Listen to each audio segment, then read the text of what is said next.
श्री शिवाय नमस्तुभयम। दोस्तों, जैसा कि आप सभी लोग जानते हैं कि 29 मई 2026 यानी शुक्रवार को पड़ रही है पुरुषोत्तम महीने की ज्येष्ठ शुक्ल पक्ष त्रयोदशी तिथि। और दोस्तों, यह वह तिथि है जो पुरुषोत्तम मास में पड़ने वाली सबसे बड़ी तिथि है, क्योंकि यह शुक्रवार के दिन पड़ रही है और इसका बहुत ही बड़ा और विशेष महत्व होता है।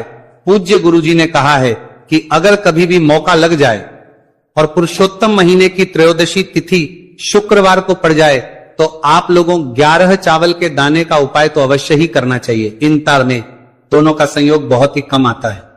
इसी के साथ में गुरुजी ने अपने शिव पुराण कथा में बताया है कि इस दिन आपको 11 चावल दाने का उपाय तो आपको अवश्य ही करना चाहिए, क्योंकि ऐसा दिन पूरे साल में सिर्फ एक ही बार आता है।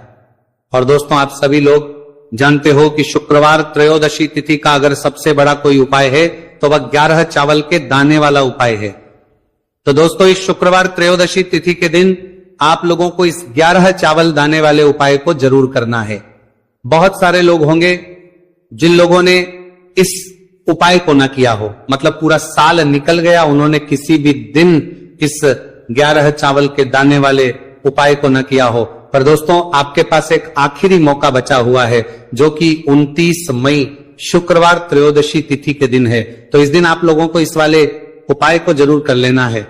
भले ही आप पूरे महीने भर इस उपाय को ना किया हो, पर अगर आपने इस पुरुषोत्तम महीने की त्रयोदशी तिथि के दिन अगर इस वाले उपाय को कर लिया तो आपको इस उपाय को करने का वह फल मिलेगा जिसकी आपने कभी कल्पना भी नहीं करी होगी।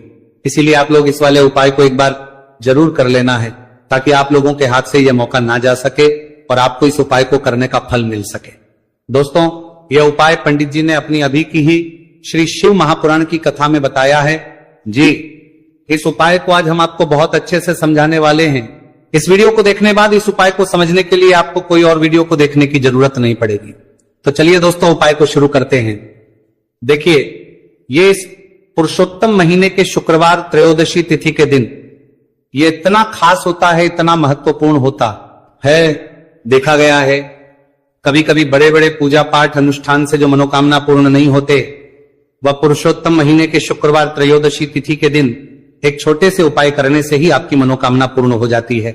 और बहुत सारे लोग इस उपाय को किया भी है और उनको इस उपाय को करने का फल भी जरूर मिला है। अगर आप लोग भी इस उपाय को करना चाहते हैं तो आप इस उपाय को पहले अच्छे से समझ लेना, सुन लेना, उसके बाद करना, आपको इस उपाय का फल जरूर मिलेगा।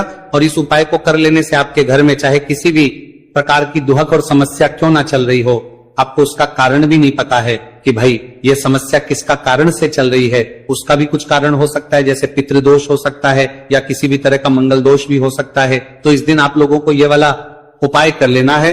ये एक ऐसा उपाय है जिस उपाय को अगर किसी विशेष दिन पर किया जाए तो भाई उस विशेष दिन का जो है वह तो हमें मिलता ही मिलता है, पर हमने उस दिन पर इस उपाय को किया है तो हमें उससे भी बड़ा फल मिलता है, और फल बहुत जल्दी मिलता है, क्योंकि आप इस उपाय को बहुत ही बड़े और विशेष पर कर रहे हो।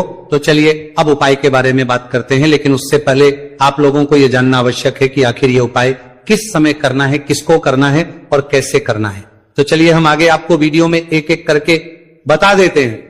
लेकिन उससे पहले अगर आप लोग हमारे चैनल पर पहली बार आए हैं या फिर मेरी आवाज आज पहली बार सुन रहे हैं तो हमारे चैनल को सब्सक्राइब जरूर कर लेना, और इस वीडियो को करके कमेंट बॉक्स में श्री शिवाय नमस्तुभयम ओम नमः शिवाय जरूर टाइप कर देना। तो दोस्तों, इस 11 चावल के दाने वाले उपाय को हमें शुक्रवार त्रयोदशी तिथि के दिन कैसे करना है, किसको करना है, किस समय करना है और कहां पर करना है, ये सारे सवालों के जवाब आपको इस वीडियो में मिल जाएंगे। और जो ये वीडियो देखेगा भाई, उसको 11 चावल के दाने वाला उपाय जरूर करना चाहिए, क्योंकि इस दिन एक चावल के दाने का बहुत ही बड़ा और विशेष महत्व होता है। और जब बात आ जाए 11 चावल के दाने की, तो ये सोने पर सुहागा वाली बात हो जाती है और ये एक बहुत ही बड़ा उपाय हो जाता है इस शुक्रवार त्रयोदशी तिथि का। तो अब दोस्तों, इस 11 चावल के दाने वाले उपाय को आखिर करना किसको है, सबसे पहले हम लोग वह बात जान लेते हैं। तो देखो, घर की जो बड़ी माताएं बहनें होती हैं, उन माताओं बहनों में से कोई भी एक बड़ी माता बहन इस वाले उपाय कर सकती है। और दोस्तों, अगर आप चाहे तो अपने घर में से सभी सदस्यों को भी इस उपाय को करवा सकते हैं। अगर किसी व्यक्ति की खुद की कोई मनोकामना है, खुद की कोई दुख और परेशानी है जो कि वो अपने लिए ही करना चाहता है, इस वाले उपाय को तो वो खुद अपने लिए भी कर सकता है।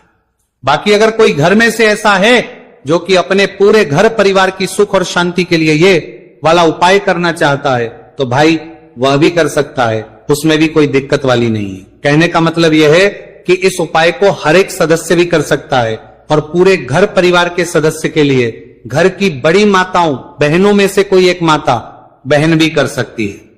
माताएं बहनें अगर घर में उपस्थित ना हो या वह यह वाला उपाय ना कर पा रही हो, तो फिर घर का कोई बड़ा सदस्य भी इस 11 चावल के दाने वाले उपाय को कर सकता है, चाहे फिर वह पुरुष ही क्यों ना हो, उसमें कोई भी दिक्कत वाली बात नहीं है।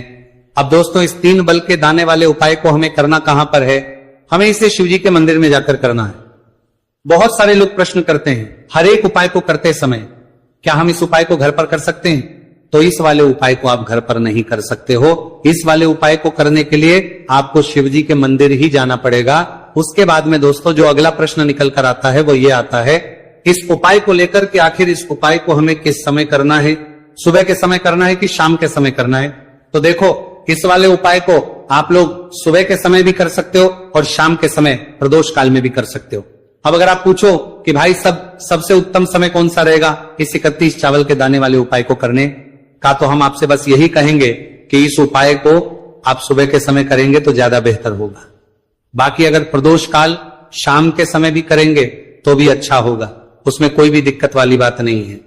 तो अब दोस्तों अगली सबसे बड़ी और महत्वपूर्ण बात आती है, वो ये आती है कि सुबह अगर हम उपाय को करेंगे तो हमें कितने बजे से लेकर कितने बजे तक के बीच में करना है, और शाम के समय प्रदोष काल में करेंगे तो हमें कितने बजे से लेकर कितने बजे के बीच में करना है।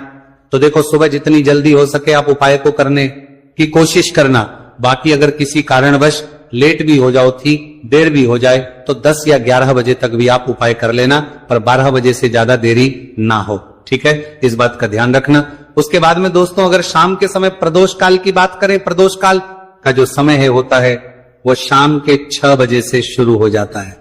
मतलब शाम के 6 बजे से लेकर 7 बजे के बीच का जो समय होता है, यह समय प्रदोष काल का समय होता है। पर अभी जो मौसम चल रहा है, इस मौसम में जो है शाम बहुत देरी से होती है, तो आप इस उपाय को 7 या 8 बजे के बीच में भी कर सकते हो। मतलब शाम के 6 बजे से 8 बजे के बीच में आप कभी भी इस वाले उपाय को कर सकते हो, उसमें कोई भी दिक्कत वाली बात नहीं है। अब दोस्तों यहां पर इस उपाय को लेकर एक और सबसे बड़ी बात यह निकल कर आती है कि इस 11 चावल के दानों को हमें लेना कहां से होता है, और हमें इस उपाय को करने के साथ में क्या और कुछ भी सामग्री ऐसी होती है जो शिवजी के मंदिर लेकर जानी पड़ रही थी। तो देखो यहां पर हम आपको बता दें। सबसे पहले आप लोग ये जान लो कि ये जो 3 चावल के दाने वाला उपाय है, सिर्फ और सिर्फ आप उपाय की सामग्री लेकर कभी भी शिवजी के मंदिर मत जाना, क्योंकि हमें भगवान के सामने ये नहीं दर्शा है कि अगर हम भगवान शिवजी के मंदिर आए हैं तो अपने फायदे के लिए आए हैं। तो इसीलिए जो भी पूजन सामग्री है, उपाय सामग्री है 11 चावल के दाने, इसके साथ में आपको पूजन सामग्री भी जरूर लेकर जाना है। देखो अगर सुबह के समय उपाय कर रहे हो तो सीधी सी बात है, 1 लोटा जल तो आप लेकर जाओगे ही जाओगे। वही 1 लोटा जल अगर मिट्टी का जल हो तो बहुत अच्छा रहेगा। मिट्टी का जल कैसे बनाता है, इसके लिए हमने पहले से बहुत सारी वीडियोस बना दी है आपके पास। इस दिन एक आखिरी मौका रहेगा, मिट्टी का जल शिवजी पर चढ़ने का और उपाय को करने का बहुत बड़ा आपको इस दिन फल मिलेगा। तो इसीलिए इस दिन हो सके तो भाई मिट्टी का जल चढ़ाना, तो अपने साथ में कम से कम 1 लोटा जल तो आपको लेकर जाना ही जाना है। अगर मिट्टी का जल नहीं है तो घर का जल भी आप इस्तेमाल कर सकते हो। इसके अलावा जो भी पूजन सामग्री है, देखो 11 के दाने ये अलग आपके रहेंगे और जो आपकी पूजन सामग्री रहेगी वो अलग रहेगी। पूजन सामग्री में आप जो भी चीज लेकर जाना चाहे वो लेकर जा सकते हैं, एक बेलपत्र भी लेकर जा सकते हैं, उसमें कोई भी दिक्कत वाली बात नहीं है। वहीं अगर हम बात करें शाम के समय की, तो शाम के समय शिवजी पर जल नहीं चढ़ता है, इसलिए शाम के समय आप लोग एक दीपक तैयार कर लें जो कि गोल तीखा आटे का, शुद्ध देसी गाय का घी का होगा, है ना। इस बात का आप लोगों को ध्यान करना है। और इस दीपक को आपको घर से जलाकर नहीं लेकर जाना है, भगवान शिव जी के मंदिर में जाकर ही जलाना है, इस बात का भी आप लोगों को ध्यान रखना है। अब दोस्तों यहां पर हमें इस बात को समझना है कि ये 11 चावल के दाने हमें लेना कहां से है। क्या हमें दुकान से लेकर आना है, या हमें अपने घर से लेना है, या कहां से लेकर आना है, और कौन से चावल लेना है, क्योंकि चावल भी बहुत प्रकार के होते हैं। तो देखो, इन सभी सवालों के जवाब आप लोग एक बात में सुन लो कि भाई जो उपाय है, इस उपाय में आपको ये नहीं देखना है कि भाई कौन से चावल है, कौन से चावल नहीं है। बस जो भी चावल ले रहे हो वो चावल का दाना सबूत होना चाहिए, मतलब साबुत होना चाहिए, टूटा हुआ नहीं होना चाहिए, कटा पीटा नहीं होना चाहिए। ये बात आपको ध्यान रखना है। बाकी आपका चावल बासमती हो या सादा चावल हो या कोई सा भी चावल हो, उसमें कोई भी दिक्कत वाली बात नहीं। तो सीधी सी बात है कि आपके घर के रसोई घर में जहां पर आप बनाते हो, वहां पर जो भी चावल आपके उपस्थित हो, उन चावलों में से अपनी एक कटोरी भर लेना या एक मुट्ठी चावल अलग से निकाल कर रख लेना, क्योंकि हम 11 चावल ही यहां पर इस उपाय में लेने वाले हैं। तो हमें ये चावल के दाने गिनकर निकालने पड़ेंगे, इस बात का आप लोगों को ध्यान रखना है। तो अपने उस चावल की कटोरी में से या चावल में से 11 ऐसे चावल के दाने आप लोग निकाल लो जो कि टूटे हुए ना हो, कटे पीटे ना हो, कोई दाग ना लगा हुआ हो, है ना। अच्छे साबुत चावल के दाने 31 दाने आप लोग निकाल कर रख लो, और इन्हें किसी भी एक कागज की पड़िया में या किसी एक छोटी सी कटोरी में आप लोग रख लो, ताकि यह सुरक्षित रहे, आपके एक भी चावल का दाना इधर उधर ना हो, और आपका उपाय भी पूरा अच्छे से हो जाए। तो भाई जैसे ही आपका उपाय की जो सामग्री है, 11 चावल के दाने, ये तैयार हो जाते हैं, उसके बाद में आपको जो भी अपनी पूजन सामग्री है, सुबह समय कर रहे हो तो 1 लोटा जल और 1 बेलपत्र या पूजन सामग्री जो लेकर जाना चाहो उसकी भी तैयारी कर लेना।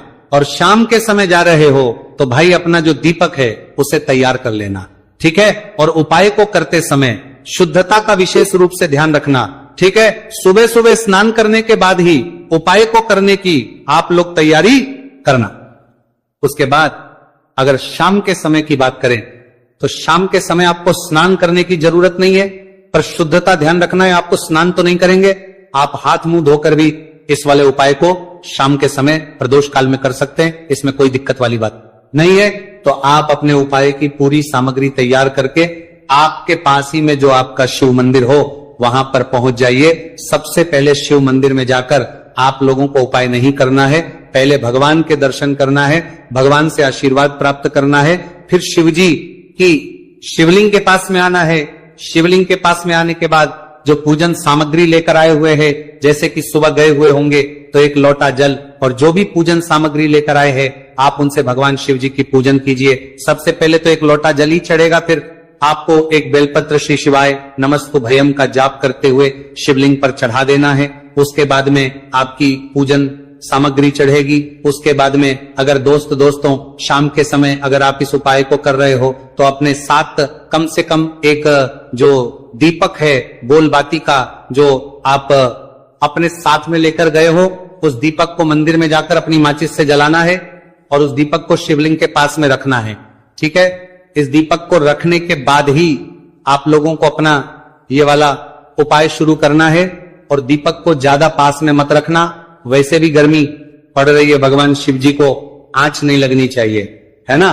तो भाई जैसे ही आपकी पूजा अर्चना हो जाती है, आप भगवान शिव जी को प्रसन्न कर लेते हैं, उसके बाद शिवलिंग के पास ही में आप कहीं पर बैठ जाइए सामने, या आसपास जिस जगह पर आपको बैठना हो वहां पर बैठ जाइए और अपने वो 11 चावल के दाने अपने सामने निकाल कर रख लीजिए, क्योंकि अब यहां पर उपाय को यहां पर करने की आपको तैयारी करना है। और इस तरीके से जब आप उपाय करेंगे, पूजन सामग्री करने के बाद, पूजन अर्चना करने के बाद, तो आपको उपाय का फल बहुत जल्दी और बहुत होकर मिलेगा। तो अपने चावल के अपने सामने निकाल कर रख लेना। और ये जो उपाय है ये आपकी सीधे हाथ की हथेली से होगा, इसलिए इस बात का भी विशेष रूप से ध्यान रखना है। तो सीधे हाथ की हथेली का प्रयोग करके ही आप लोग अपना इस वाले उपाय को करना।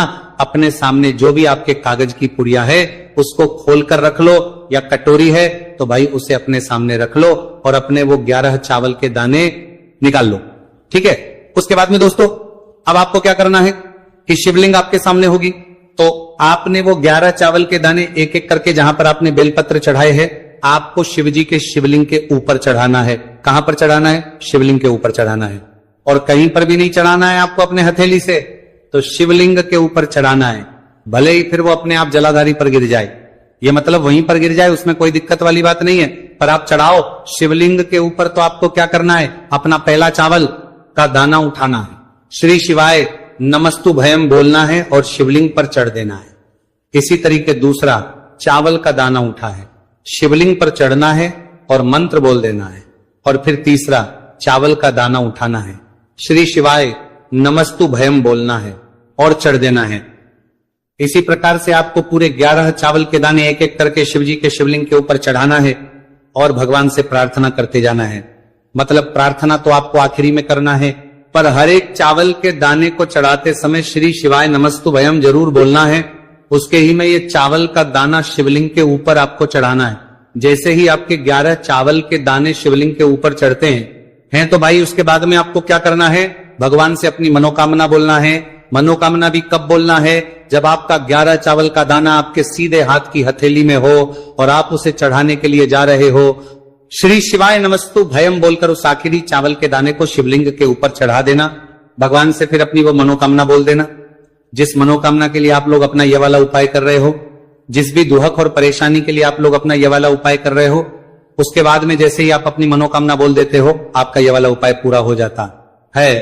और दोस्तों, उपाय को करने के बाद आप लोगों को 2 मिनट भगवान शिव जी के मंत्र का जाप जरूर करना है। और मंत्र का जाप करने के बाद भगवान से एक और बार करना है अपनी मनोकामना के लिए या अपनी जो भी दुख और परेशानी है उसके लिए। इसके बाद में आप लोग भगवान को देखकर, भगवान से प्रार्थना करके, उनसे आशीर्वाद लेकर, वहां से उठ सामग्री लेकर आए हैं, आप उनसे भगवान शिव जी की पूजन कीजिए। सबसे पहले तो एक लोटा जल ही चढ़ेगा, फिर आपको एक बेलपत्र श्री शिवाय नमस्तु भयम का जाप करते हुए शिवलिंग पर चढ़ा देना है। उसके बाद में आपकी पूजन सामग्री चढ़ेगी। उसके बाद में अगर दोस्तों शाम के समय अगर आप इस उपाय को कर रहे हो तो अपने साथ कम से कम एक जो दीपक है बोलबाती का, जो आप अपने साथ में लेकर गए हो, उस दीपक को मंदिर में जाकर अपनी माचिस से जलाना है और उस दीपक को शिवलिंग के पास में रखना है।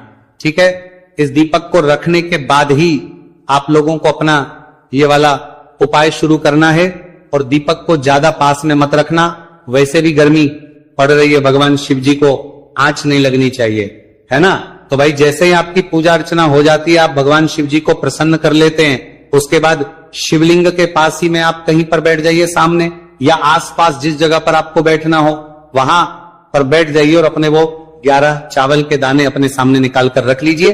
क्योंकि अब यहां पर उपाय को यहां पर करने की आपको तैयारी करना है। और इस तरीके से जब आप उपाय करेंगे, पूजन सामग्री करने के बाद, पूजन अर्चना करने के बाद, तो आपको उपाय का फल बहुत जल्दी और बहुत होकर मिलेगा। तो अपने चावल के अपने सामने निकाल कर रख लेना। और ये जो उपाय है ये आपकी सीधे हाथ की हथेली से होगा, इसलिए इस बात का भी विशेष रूप से ध्यान रखना है। तो सीधे हाथ की हथेली का प्रयोग करके ही आप लोग अपना इस वाले उपाय को करना। अपने सामने जो भी आपके कागज की पुड़िया है उसको खोलकर रख लो, या कटोरी है तो भाई उसे अपने सामने रख लो और अपने वो 11 चावल के दाने निकाल लो। ठीक है, उसके बाद में दोस्तों अब आपको क्या करना है कि शिवलिंग आपके सामने होगी, तो आपने वो 11 चावल के दाने एक एक करके जहां पर आपने बेलपत्र चढ़ाए हैं, आपको शिवजी के शिवलिंग के ऊपर चढ़ाना है। कहां पर चढ़ाना है? शिवलिंग के ऊपर चढ़ाना है। और कहीं पर भी नहीं चढ़ाना है आपको अपने हथेली से, तो शिवलिंग के ऊपर चढ़ाना है। भले ही फिर वो अपने आप जलाधारी पर गिर जाए, ये मतलब वहीं पर गिर जाए, उसमें कोई दिक्कत वाली बात नहीं है, पर आप चढ़ाओ शिवलिंग के ऊपर। तो आपको क्या करना है, अपना पहला चावल का दाना उठाना है, श्री शिवाय नमस्तु भयम बोलना है और शिवलिंग पर चढ़ देना है। इसी तरीके दूसरा, चावल का दाना उठा है, शिवलिंग पर चढ़ना है और मंत्र बोल देना है। और फिर तीसरा, चावल का दाना उठाना है, श्री शिवाय नमस्तु भयम बोलना है और चढ़ देना है। इसी प्रकार से आपको पूरे 11 चावल के दाने एक एक करके शिवजी के शिवलिंग के ऊपर चढ़ाना है और भगवान से प्रार्थना करते